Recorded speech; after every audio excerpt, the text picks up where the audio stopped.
All right, welcome to another Thursday night meditation class. And just seeing who's here, I want to give you guys an opportunity to ask a question, bring up the topic you want to talk about.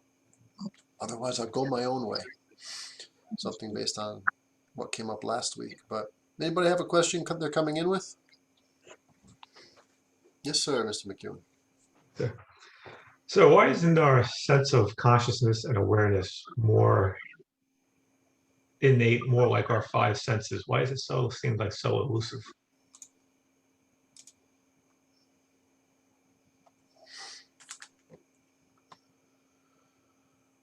Elaborate for a minute. Unmute yourself.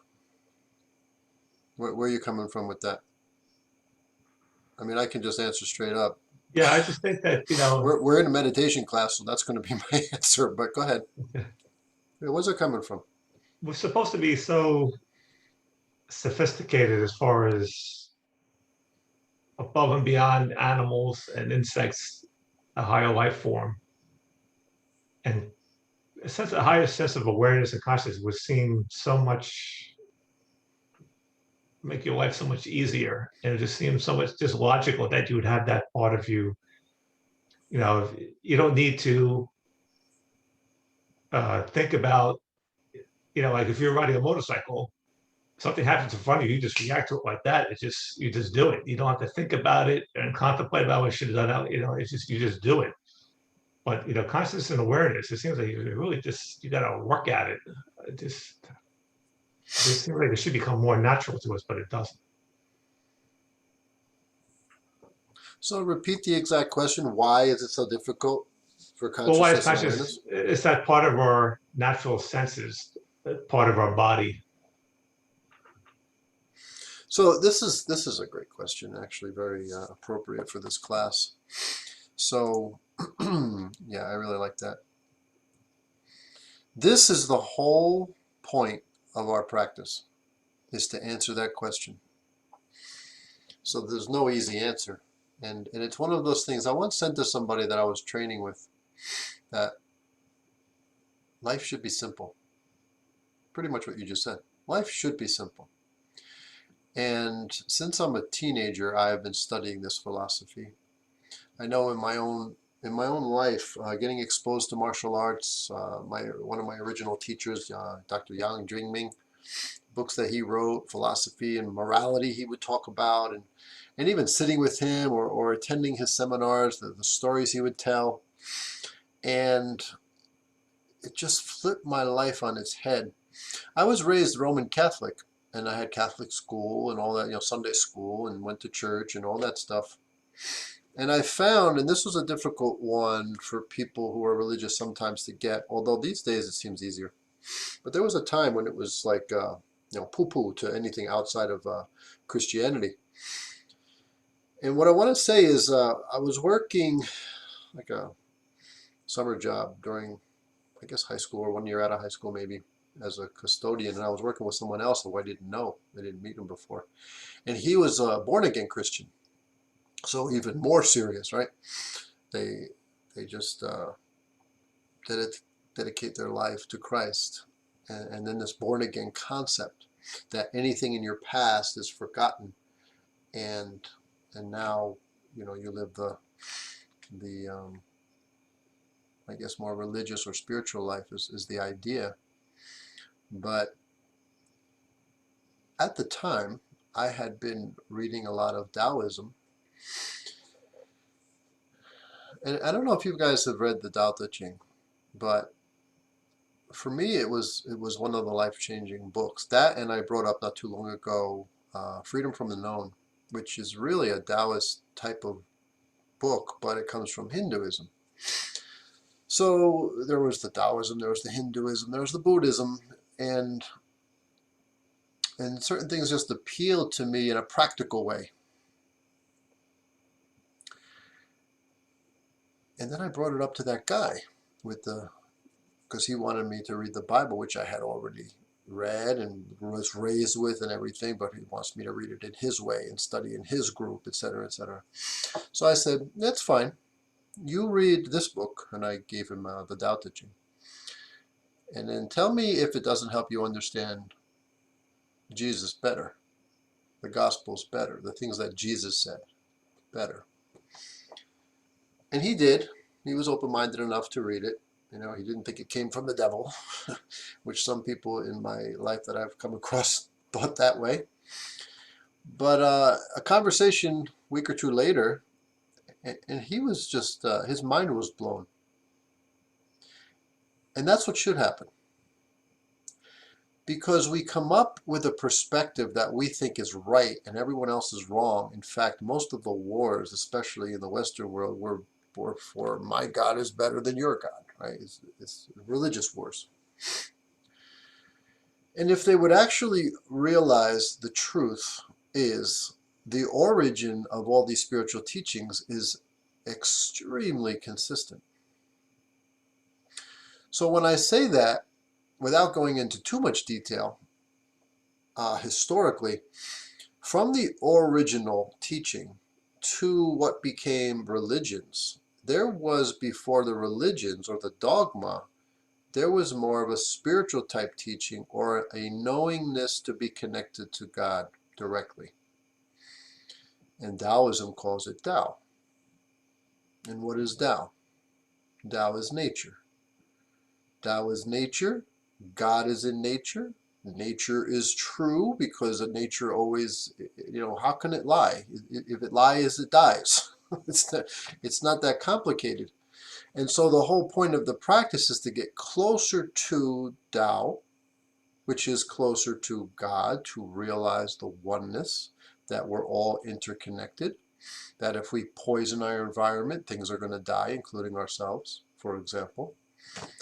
And so the most ancient teachings were going to be to get you closer to God, but it's a word. You know, the word in the beginning of the Tao Te Ching, it says, the Tao that I can speak about is not the true Tao. Meaning, as a human being, with our thinking, we don't understand what God really is. It's beyond our comprehension. But I do believe we can feel it. We may not be able to comprehend it intellectually, but we can feel it. We can feel when we're connected to it, the stream of consciousness. And we can feel when we're disconnected to it, which is really the answer to the question.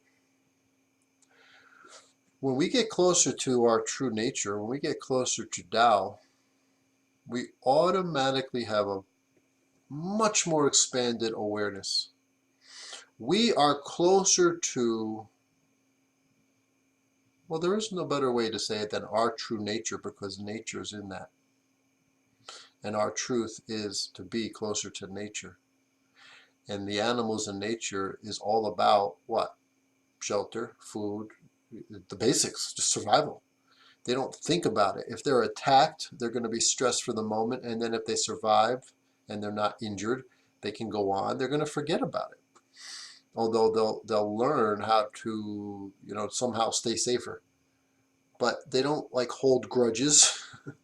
You know, our thinking gets in the way of our living. So, what was the original sin? I think I've said this a few times more recently as well.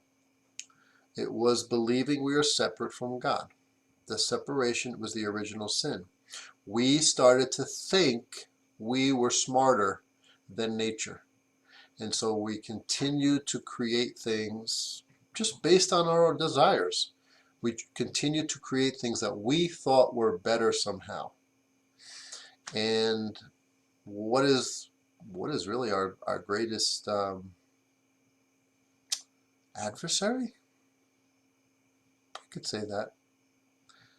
Our greatest adversary, each of us, is ourselves. It's our ego. So that makes me think of something that's in the Buddhist teachings. Why a Buddha may go, or a Bodhisattva, which was like a spiritual warrior, why they would go homeless.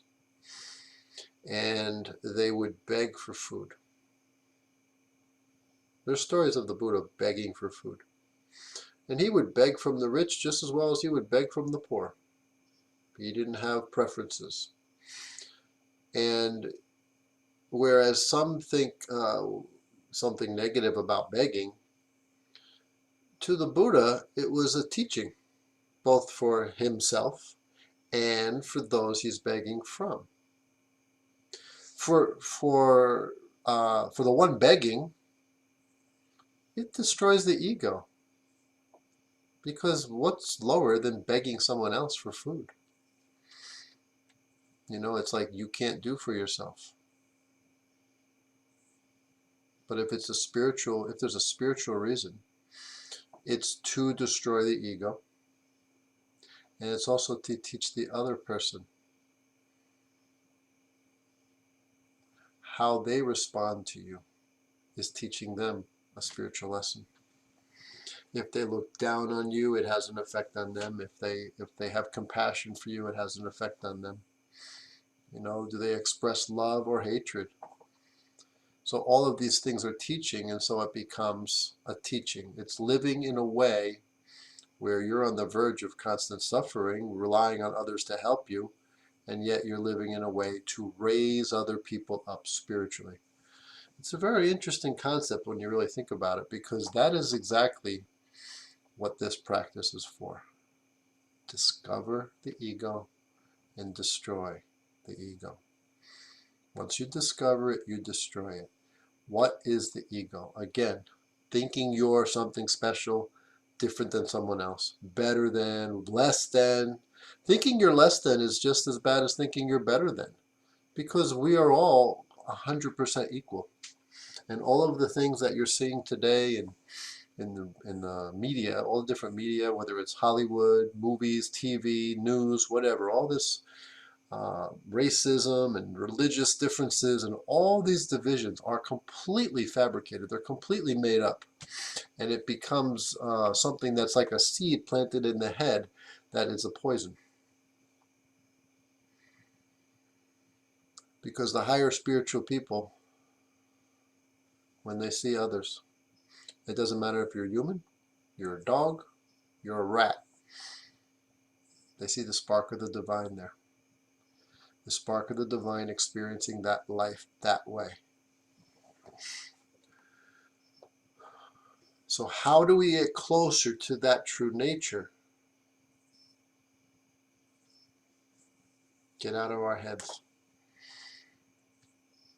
Meditation, it's been told many times, the most difficult thing we do and the most important thing we do. And the reason why that question is so appropriate is simply because that is the whole point of why we're here. To realize we are a spark of the divine. And the only way to realize that is to get out of the intellect, get out of the thinking that takes you further away from truth. And so, first step in meditation is to be able to focus the mind. How hard is that? We're so used to thinking, and there's thinking going on that you're not even aware of. So there's conscious thinking, and then there's unconscious thinking. And how do you deal with unconscious thinking? I think I said last week, one way to know that to be aware of your unconscious thinking is your feelings. Somebody says something and you don't think you responded, but yet you feel a certain way, then you absolutely responded. Whether or not you're acknowledging that. You responded. It's a real thing inside you.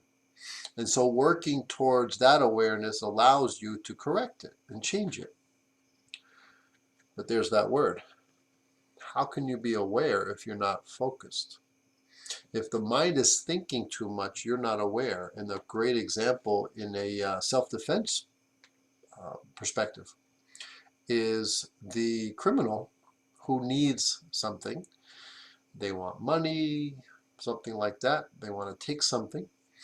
They look for someone who's distracted. This is how you can literally make yourself 98% less likely to be victimized by crime. And it's simply because if you carry yourself in a way that you're not distracted, that you look confident, that you look somewhat, you'd be difficult, you're not going to get picked for the crime. You're not going to get jumped. You're going to be the less likely person because it's much easier for them to choose someone who is distracted, maybe is weaker, and looks like there's no confidence there. You know, just the way you carry yourself. If you train in martial arts, especially the kind that we're teaching, you will move in a more graceful way. Most athletes do, whether it's gymnasts, any athlete, dancing, whatever. You're used to training your body, so you move in a way that those who don't train their body don't. So that's noticeable. How you walk. You know, do you have this? I'm not trying to say swagger, but I'm saying this grace, as opposed to maybe not quite a stumble, but looks uncoordinated. Looking uncoordinated is an invitation to, I'm weak, I'm probably easier prey. And then simply the distraction. So number one line of self-defense is awareness. If you're thinking of something, worried about something, focusing on something, what you're doing, when you're in an environment that is not safe, it's an opportunity somehow, right? Maybe a dark parking lot at night or something to that effect, and you're noticeably distracted by what you're doing, well, they can get you then, you see? So awareness is the number one line of self-defense, not how hard you can punch or kick. And so from living a better life with greater awareness to actually protecting your physical body with greater awareness, awareness is a powerful skill to develop. And it will only come by one, quieting the mind, and then two, allowing your senses to work. See, that's a practice in itself. If you went out in a yard or a park every day and you sat as recommended, one of the practices you can do is a sense meditation. So you sit there, and first you might close your eyes and focus on the breath or something to center yourself, and then you may start to gaze the eyes. And a gaze is not looking at anything in particular; it's trying to see everything. And just by gazing the eyes, your awareness went up. Then you can shift, and what do I hear? What's close? What's far? What is that sound? Is it something natural? Is it something man-made? Do I hear a train in the distance or cars? Or do I hear something with the weather or birds or some other squirrels or something in the brush? And this is the meditation. Or what would be next? Maybe a scent. Is there an odor in the air that I can smell? What do I feel on my skin? You know, like, where's the sun shining from? Is there a breeze, and what direction is it coming from? See, being aware of the directions is expansive, putting you truly in reality. Maybe even taste. Is there a taste in my mouth because of this environment? And so what happens is you're really tuning into your senses. You're really tuning into the moment, all of it. But is there more than 5 senses? Yeah, there are. And that's why you can also go within. So, very briefly, I'll describe something that happens when you go within. And if you gaze the eyes here.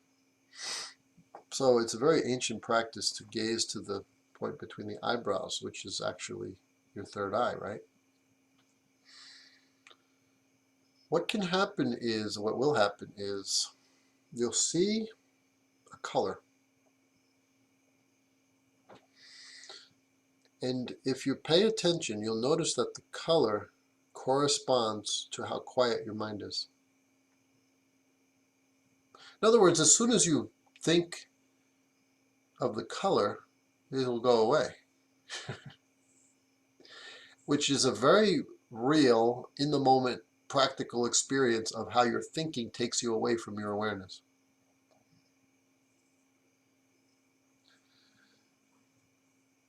That color can fill your whole head as if you went into it. And you're truly just being You're not thinking. As soon as you start thinking, you're going to come right out of it. And I've personally had experiences where it seemed as if I left this dimension. I mean, it was just like that color came, and it may have changed colors. And I'd rather you see your own color rather than listen to my color, but the color has meaning on the level of awareness.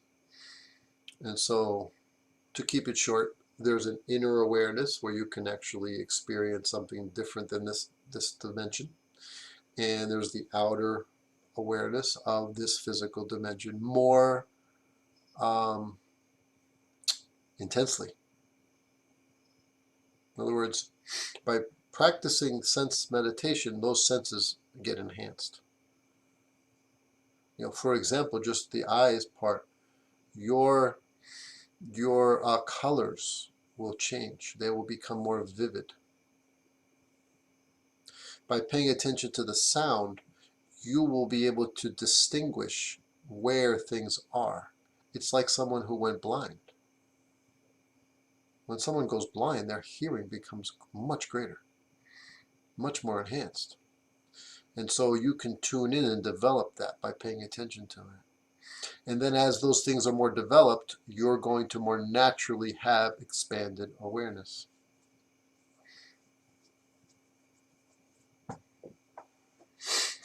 I think it's important to read spiritual books, and I'm an advocate for things like the Daoism. The I Ching is quite good with commentaries. I even like various Hindu books because they're very much Taoism. It's just from India. It's the same concept. And really what I'm getting at is going back again, because the ancient teachings were to tune you into human nature and getting closer to more of a purity. The ancient medical book, Chinese medicine book, the Yellow Emperor's Classic of Medicine, starts out with a teacher-student conversation. And something that really stood out to me, because people believe ancient people lived to their 20s and 30s, and this is a complete farce.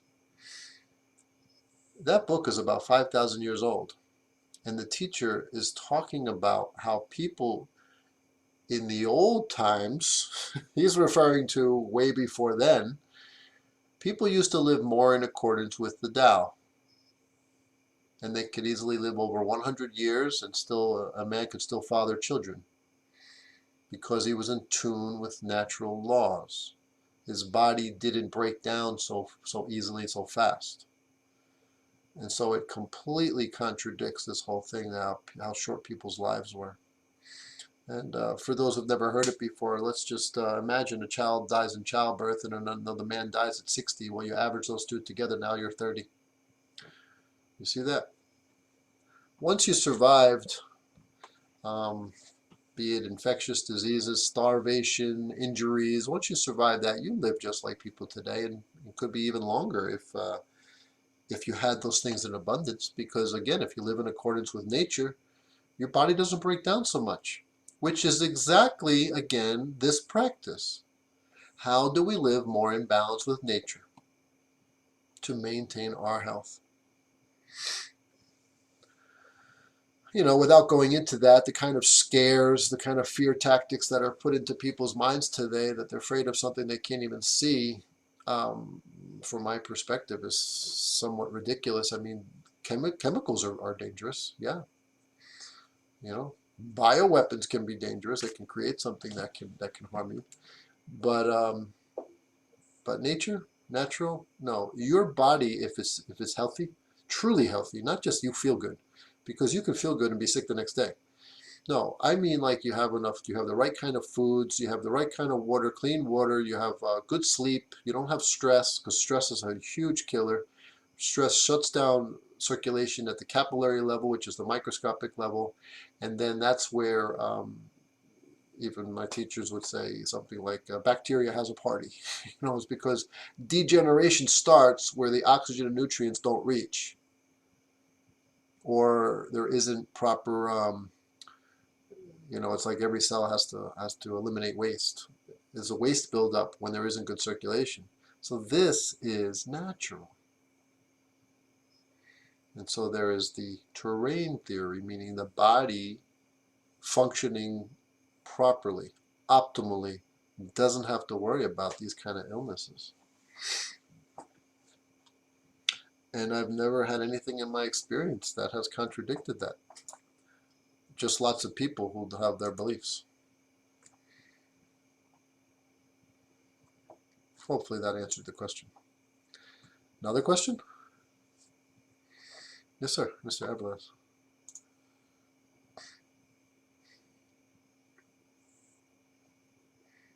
You can unmute.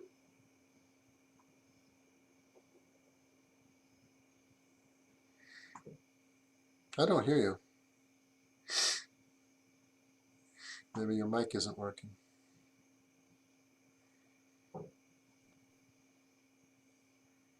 I heard something.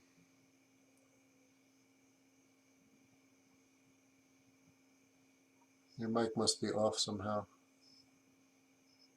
Does anyone else have a question while he's figuring that out? You could type it in the chat. I can try to catch it quick. Read it quick. If it's short.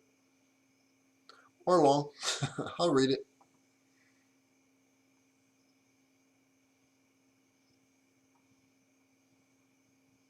You're going to put it in the chat? Go for it.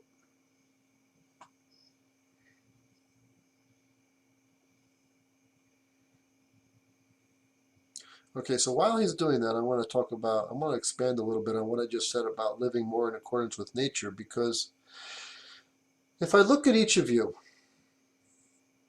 you're all very different. Should you all have the same exercise? And the simple answer is no. And I don't just mean amount of exercise, which, yes, that's included.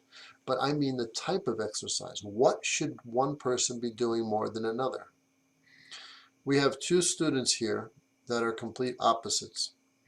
One's been here many years and one's been short time.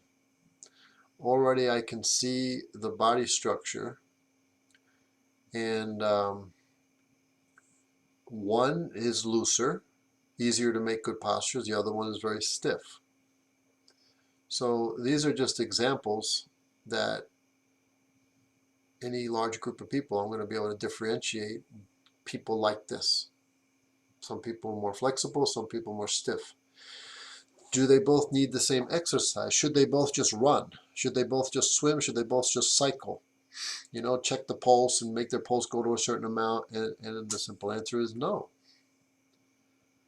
Because real exercise that gets you closer to nature, and closer to nature means your body's optimal functioning, the stiff person has to develop more mobility. And the loose person generally has to develop more strength. Because the loose person can take their body to a range of motion that can injure them if they're not strong enough. So strength and mobility have to both be developed, but how much do you need personally? And this is awareness of our bodies, developing through also education, and then creating a program, an exercise program or a training program that is going to develop, we could say, your weaknesses or your imbalances. So if you're very stiff, there should be more work done on mobility, taking each joint through its range of motion. The person whose range of motion is sufficient, if not extreme, what some people may call incorrectly double jointed, that person needs to sort of stiffen their bodies. So strengthening in a way to hold things more firmly. That way, they're not necessarily losing the mobility, but their strength in the range is useful. They can use the range, not just move to the range, because just moving to the range is not necessarily useful. And so I've got students obviously on both ends of that spectrum. The question is, does that student do what they need to do in order to balance that part? Like, Mr. Rudd, you do your mobility? I think he knew who I was talking about. Now, there's people with a natural body that's pretty stiff. And then there's the people with the stiffness over time. Oh, they used to be flexible and now they're stiff because they got older. Well, that person obviously has a issue with both, because as you get older, you do tend to lose mobility and strength. And so maybe a more balanced approach, but you know how much you're doing, and that's why you get out of bed and you feel stiff. You know, maybe the ankles hurt, or maybe the back hurts, or easily can hurt. So you have to challenge yourself to be more consistent. Otherwise, the body degenerates very quickly. And so that's how we can approach applying our education of Bagua with what we should be doing every day. So one thing earlier we were saying you should meditate every day, right? Develop the awareness, develop the mind. But the other part is clarity in the body. So here's an interesting thing. I seem to regularly meet people, maybe they're patients, and they practice yoga. So I hear they practice yoga. I say, oh, so you meditate? And they say, oh, no, I don't, that's too hard, usually is what they say.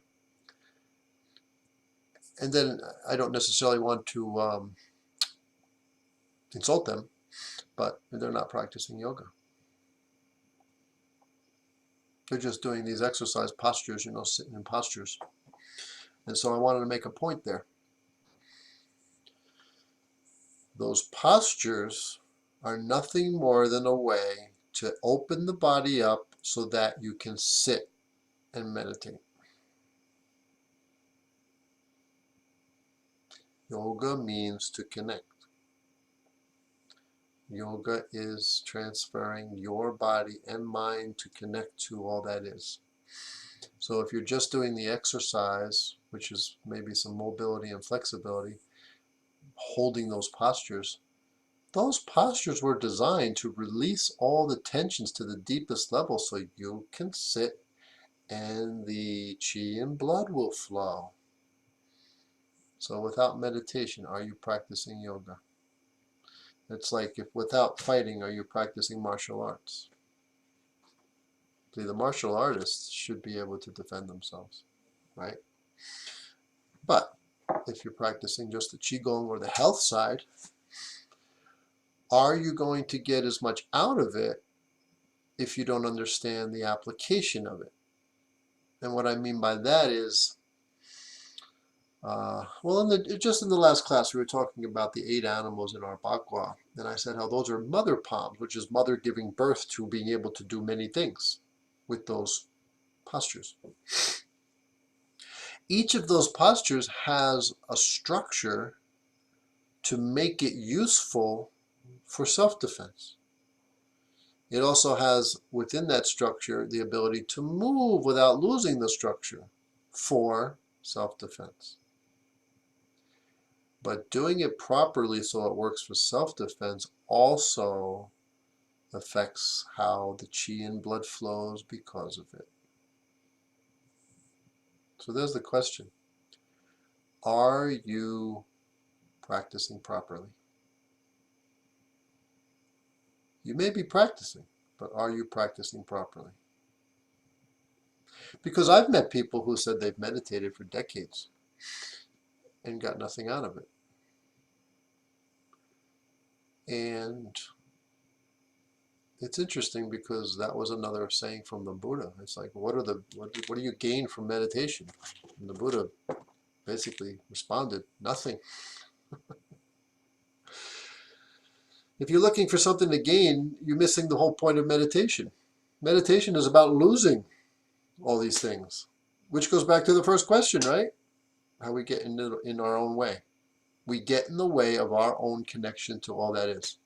We get away from our true nature and confuse ourselves with so much thinking and pursuing and stressing, worrying, being guilty, and angry and all getting caught up in all these things in the world, rather than meditation and losing those things. You'll gain better health. You'll gain a better mind, better clarity. How's that measured, though? See, the person who meditates properly, it's kind of like I said earlier, we cannot intellectualize what God is, and yet we can feel it. If you're meditating properly, you can feel why it's worth doing. And so I have that question for the person who's meditating for decades and not getting anything out of it. Let's just say I'll make an assumption. They were never meditating. It is quite possible to sit still with discipline and not be meditating at all. You could be dancing around with thoughts in your head the whole time. Because when you really meditate, there's changes. Noticeable changes. You'll look younger, you'll feel younger. And by younger, I mean you actually can be more in tune with that childish nature. Childlike nature. Childish sounds negative. Childlike nature, this purity, this curiosity, this innocence. Because you know as you mature, all that gets buried. All that gets lost in our thinking and our worrying. And so that's just it.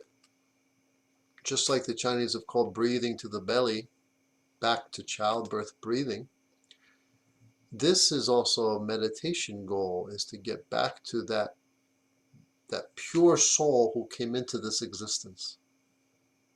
What was that like before all the environmental influences from the environment you were in, your parents, your siblings, schooling, etc., all the way to today, with the news media or TVs or movies, shaping your thinking, making you think what's right and wrong, when it's all by design for somebody's benefit. So you wouldn't be aware of that or you would be aware of that if the mind was more quiet, because you'd recognize something's off. When a message is off, you actually sense that it's off when you think for yourself. But when thoughts are planted, you can see through the person planting the thoughts. At least that's been my experience. I don't care what side they're on, you can see what's trying to influence you this way or the other way. Can you truly stay neutral? Can you see right from wrong? I believe with the meditative mind, one that's been trained, right and wrong become pretty darn obvious. So nothing to gain, everything to lose, and it's all for the better. Let's go to meditation.